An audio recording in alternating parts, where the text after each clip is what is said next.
여러분들이 저에게 이렇게 뭐 글도 보내주시고 이렇게 채찍질도 하시는 그런 분들도 상당히 많은데, 청와대 옮기는 문제에 대해서 많은 분들이 또 이야기를 좀 하시더군요. 청와대 옮기는 거에 대해서 찬반론이 없을 수가 없습니다.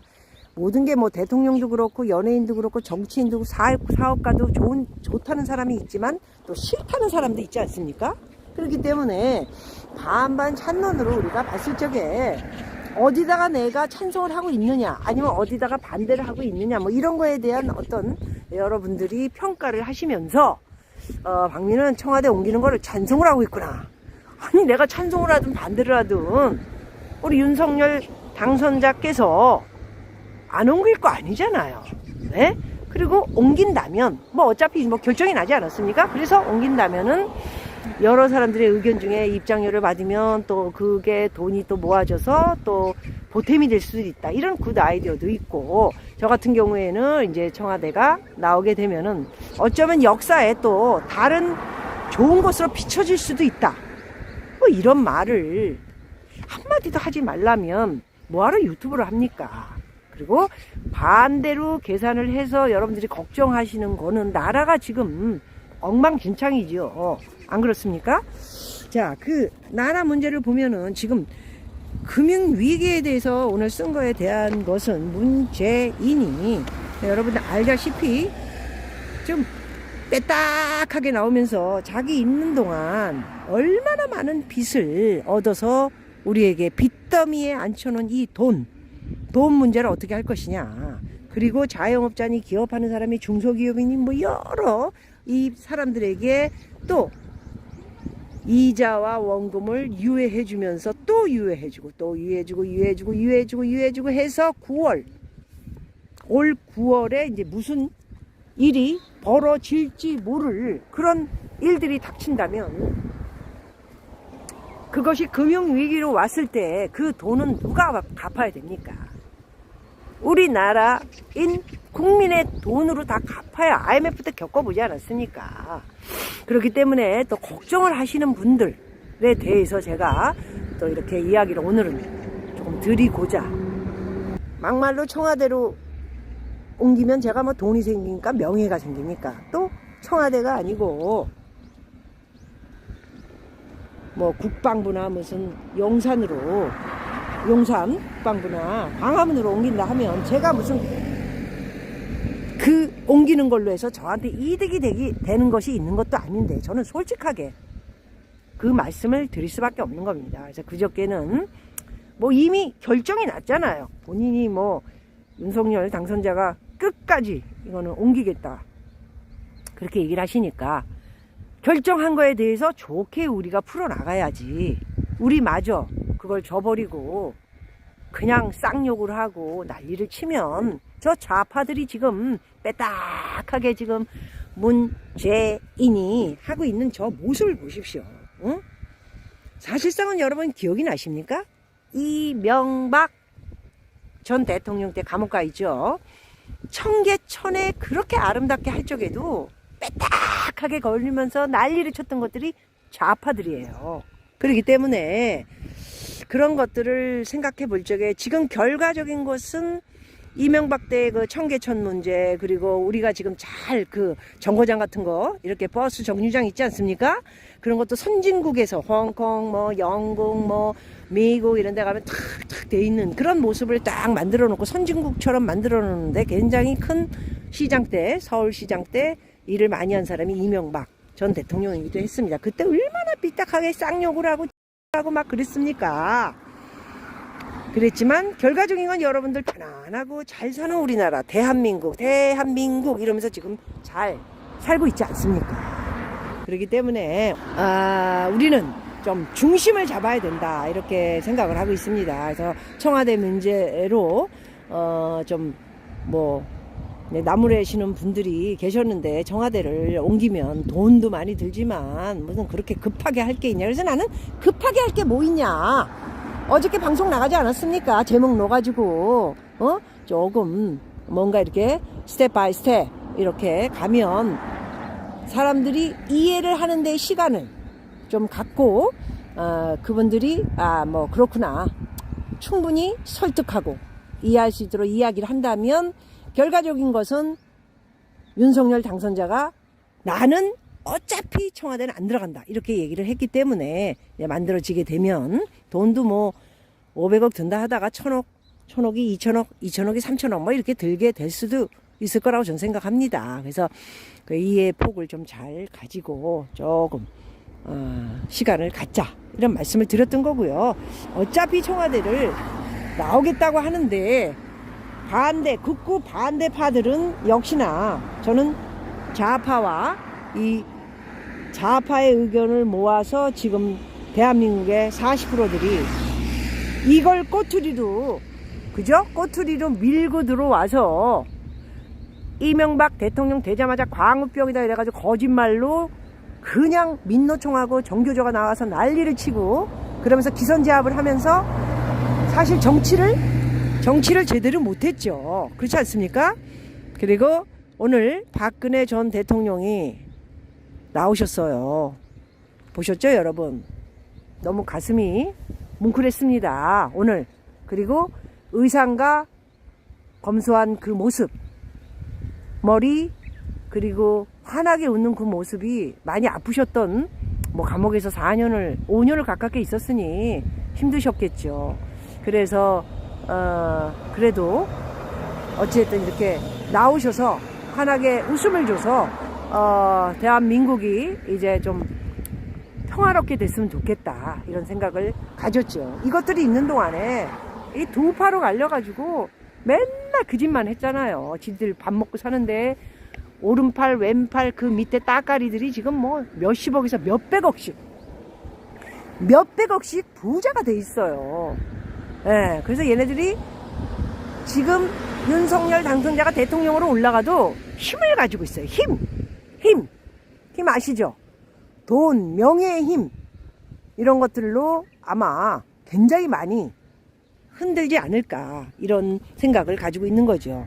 우리도 맨날 맞서야 된다 이렇게 얘기는 하는데 이 우파 보수가 참 어찌 보면은 참 이렇게 좀 빠지는 없지 않아 그런 게 있어요. 확 들이밀고 모이고 이러질 못해요. 그냥 할머니 할아버지들만 좀 나가지 젊은 애들이 혁신적인 게 나라를 위한 혁신이 아니고 지들의 밥그릇 싸움의 혁신이죠. 그게 밥그릇 놓치면 한 달에 1000만 원씩 통장에 꽂히는 거 이제 안 들어온다. 죽어라 하고 싸우는 거죠. 여러 가지 생각을 윤석열 당선자님이 하셔야 될 것 같습니다. 자, 저는 제일 큰 문제가 지금 이렇게 꼬장을 부리면서 하는 이유가 여러 가지가 있는데 문재인이 이제 양산에 내려가서 수사를 받을 것인가 수사 지금까지 뭐 얼마나 진짜 우리가 아는 것만도 몇 개입니까 지금? 응? 이 수사를 받을 짓을 한 것을 조사를 할 것인가 안 할 것인가 이런 거를 지금 우리가 좀 봐야 되는데 이런 모든 그 자기의 허점 자기의 안위를 잘 유지하기 위해서 뭔가 사인을 받아야 되는 그렇지 않습니까? 뭐 이런 여러 가지 해줄 테니까 나한테 뭐 해줄래? 뭐 이럴 수 있죠. 그래서 이런 것들로 저는 절대 양보를 해서는 안 된다고 생각하고요. 윤석열 당선자는 우리가 뽑아준 첫 번째 이유는 바로 문재인 그리고 문재인의 떨거지들 이것들을 전부 수사해서 부정부패 그리고 잘못된 행위에 대해서 저는 전부 수사받아야 된다. 검찰이 다시 조사를 해야 된다. 이런 생각을 1번으로 저는 윤석열 당선자에게 말씀을 드리고자 하는 겁니다. 그리고 이제 이 K방역으로 이 자와 자찬을 하면서 저 김호란이 이거 어디 갔습니까 이거? 김호란이 따뜻하게 통장에 수천만 원씩 받아먹으면서 몇 년 자리 하나 줬잖아 문재인이가. 어디 갔냐고. 나타나지도 않습니다. 수십만 60만이 넘는 사람들이 코로나에 걸리고 지금은 이제 돈 내고 저도 이제 얼마 전에 병원에 가서 직원 때문에 조사를 받게 돼서 그 코에다 이거 하는 거를 병원 가서 부랴부랴 하기도 했는데, 이거 우리한테 다 돈 내라 그러고 코로나 걸리면 이제 니들 돈으로 해라. 결국 이렇게 됐습니다. 예? 그래서 제가 볼 적에는 이 코로나 문제도 상당히 많은 조사를 해야 되고요. 선거위원단도 마찬가지고, 권선동 그리고 장제원 이런 분들이 세게 발언들을 하고 계신데, 저는 좀 뭐 사실 속 시원하더군요. 저것들은 우리보다 더 하지 않았습니까? 솔직하게 말해서. 최강욱이 이런 뭐 변호사 출신이라는 사쿠라 이런 거는 아직도 나와서 윤석열 씨, 뭐 절대로 윤석열 씨라고 그랬다고 화를 내신 분, 그분한테도 화를 좀 내세요, 씨. 그리고 망나니짓 아직도 자기네 편의 인기를 얻기 위한, 다음 공천을 받기 위한 이런 말들을 하는 이런 애들을 보면서, 얘는 아직도 그 뭐 조사받고 있지 않습니까? 예, 그래서 최강욱이는 절대적으로 뭐 대통령의 힘을 쓰지 않겠다. 그럼 뭐하러 대통령을 합니까? 예? 대통령 할 필요가 뭐가 있어요? 이런 거 조사 안 하고 그냥 선비처럼 굴바해야, 그런 걸 원하는 거 아닙니다. 군수 통치권 뭐 이런 여러 우리의 미국 그리고 뭐 영국 할 거 없이 우리와 함께 가는 나라들, 종전선언 부르짖었던 이런 지금 때가 아니지 않습니까? 이런 우리하고 일치되는 나라와 함께 자유민주주의를 사랑하고 부르짖는 이런 사람들, 이런 나라 사람들과 함께 어울려서 안보를 지켜나가고, 그리고 조사받아야 할 일들은 다 조사받아서 깜빵에 보낼 건 깜빵에 보내야 된다. 저는 그렇게 생각하고 있는 겁니다. 자, 마지막으로 여러분, 이멜다. 참 또 좋은 얘기 하시네요. 제가 그 김정숙 씨, 이건 뭐 나중에 자를 때 김정숙 옷 한번 다시 올려주세요. 깜짝 놀랐어요. 제가 요번에 우리 직원이 저 김정숙 옷 입은 거를 다시 올린 거는, 와, 엄청나게. 아니, 왜 옷을 그렇게, 와. 참, 정말. 이게 오늘 박근혜 전 대통령과 너무 비교가 되지 않습니까? 그래서 마음이 좀 찐했습니다. 그리고 뭐 대통령 하고 계실 적에도 그 최순실인가 저신실인가 그 말도 안 되는 그 뭐야 그것 때문에 이렇게 된 거 아닙니까? 그 인간이 그 대통령 옷을 갖다 그 제일 싸구려 이상한 천으로 똑같은 옷을 갖다 빨주노 파란보로 만드는 그런 모습, 정말 비교가 너무 되지 않습니까? 김정숙, 내 세금으로 진짜 세계 곳곳을 다니면서 여보 막 이렇게 막 펼치고 다니는 그 모습, 그리고 자기가 뭐 대통령 부인인데 대통령보다 더 앞서서 이 그림 좀 넣어주세요.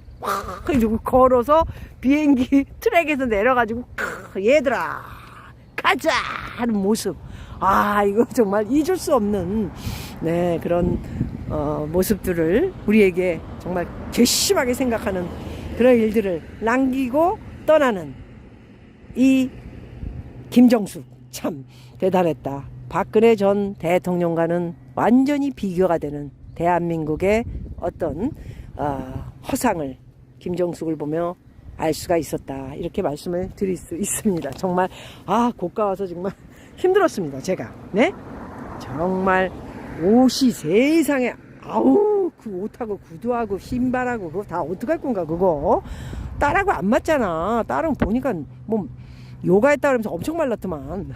어떡할 거야 그거. 팔 수도 없고. 자, 그래서 이제 여러분 마지막으로 이제 윤석열 당선자님 굉장히 아까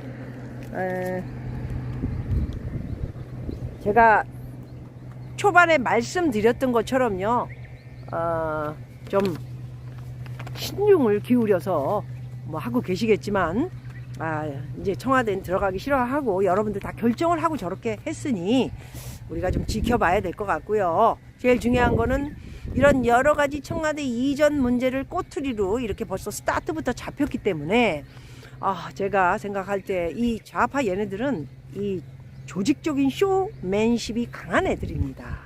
제일 걱정이에요, 이게. 그래서 이것이 이제 뭔가 결과적으로 청와대가 이제 없어지고 굉장히 대통령이나 다른 모습을 우리 국민들이 보면서 뭐 돈은 좀 들였지만 어차피 뭐 말씀드렸던 것처럼 청와대가 다른 지역으로 옮겨지게 되면 처음엔 돈이 들지 않습니까? 그랬지만 국민과 소통하고 기자들과 할 말 다 하고 저런 모습은 여태까지 보지 못했던 그런 모습이다. 이렇게 좋은 결과가 만들어지면 다행이지만 여러 가지 지금 금융에 대한 이 연장 그리고 빚더미 그리고 5월에 제롬 파월의 0.5를 올릴 것이냐 안 올 것이냐 뭐 많은 사람들이 이렇게 딱 집어서 얘기는 못하고 있습니다. 전쟁도 있고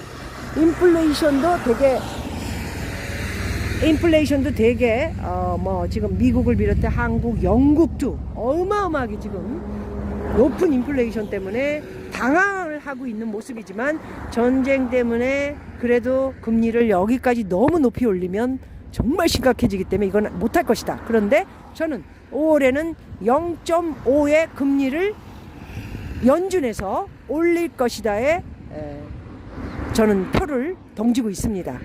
그렇게 되면 우리나라도 이제 4월 그리고 5, 6월에 두 번의 금리를 올릴 수밖에 없죠. 외국인들이 벌써 10조 이상이 빠져나갔고요.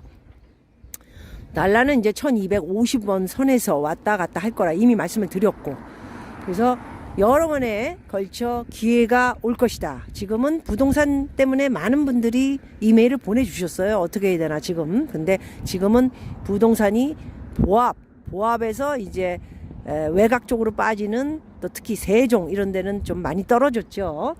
지켜보자라고는 했지만 금리가 오르기 때문에 말씀드린 것처럼 상승론자 뭐 저 같은 경우에는 하락론자, 저는 상승 하락 그것도 아닙니다. 시장만 볼 뿐입니다.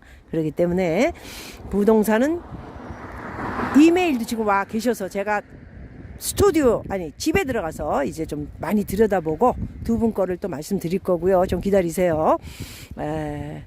금리가 계속 오르고요. 10번 이상을 올리겠다. 내년까지 미국이 이미 그렇게 발표식으로 얘기를 했기 때문에 제가 볼 때 10번을 더 올릴 것 같습니다.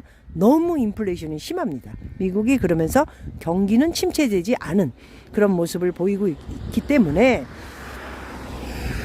우리가 생각할 때의 이 경기 동향은 금리가 오르면 여러분 10억의 빚을 내서 부동산을 사면 이제 한 달에 700만 원씩을 10억이면 700만 원씩을 대출 이자로 내야 될지 모릅니다.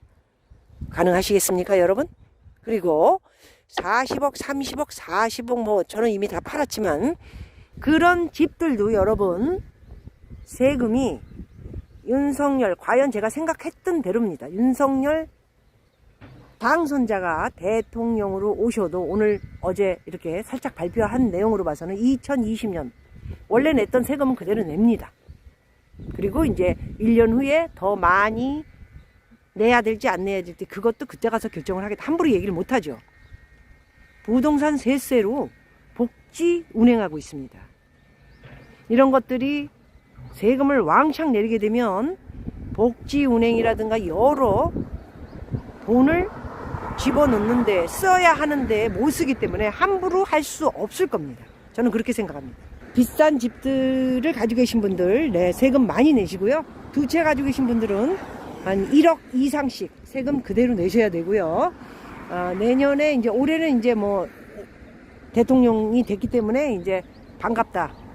그리고 뽑아준 사람들한테 고맙다. 인사도 할 겸 올리진 않겠다. 얘기를 했지만 어저께는 17% 이상의 공시지가가 오른 것을 이제 내년에 어떻게 할지 그런 것들이 굉장히 신중을 기울이고 공부를 해야 되지 않을까 그렇게 생각합니다. 자, 여러분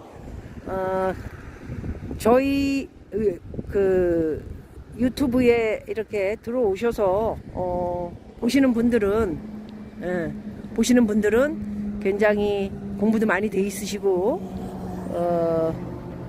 부동산을 비롯해 뭐 주식에도 관심이 많으신 분들이 많은 것으로 알고 있습니다. 그래서 어찌됐든 성공적인 뭐 이렇게 우리가 이번 기회에 좀 자산을 불리는데도 기여를 우리가 해야 되는데 어떻게 해야 되나 고민이 많으신 분들 현찰 좀 많이 보유하고 계셔야 될 시기고요. 우리나라 굉장히 여러모로 위태롭습니다.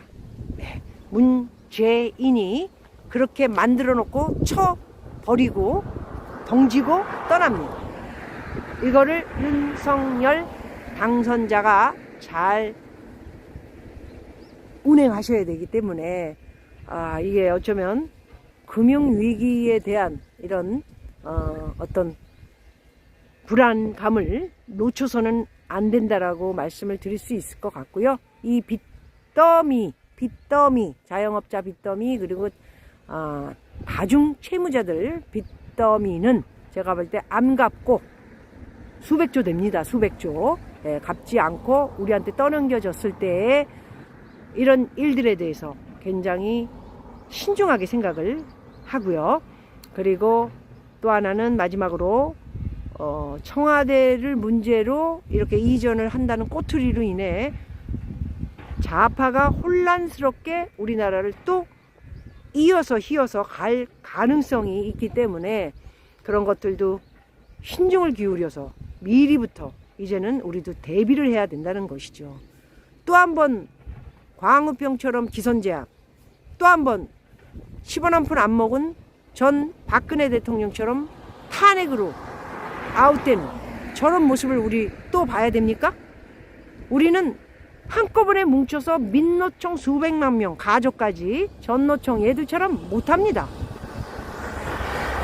그래서 청와대를 나왔기 때문에 이제는 구중궁궐 안에 있는 게 아니고 밖에 건물 안에 살짝 있는 거기 때문에 거기서 크게 데모를 하게 되면은 정말 이 바람잡이들 한겨레를 비롯해 메인 신문들이 함께 바람을 잡으면 또 어떤 일이 벌어질지 모르기 때문에 그것이 이제 금융위기까지 빚더미에 앉은 이런 사람들의 또 이야기를 싹 들어주는 척 하면서 더 돈을 끌어서 빚을 내라, 도와줘라, 이렇게 시궁창으로 빠지는 대한민국의 모습을 얼마 안 남았습니다. 그런 모습이 언젠진 모르죠. 그렇기 때문에 정말 상당히 조심해야 된다, 그런 말씀을 오늘 드리고 싶습니다.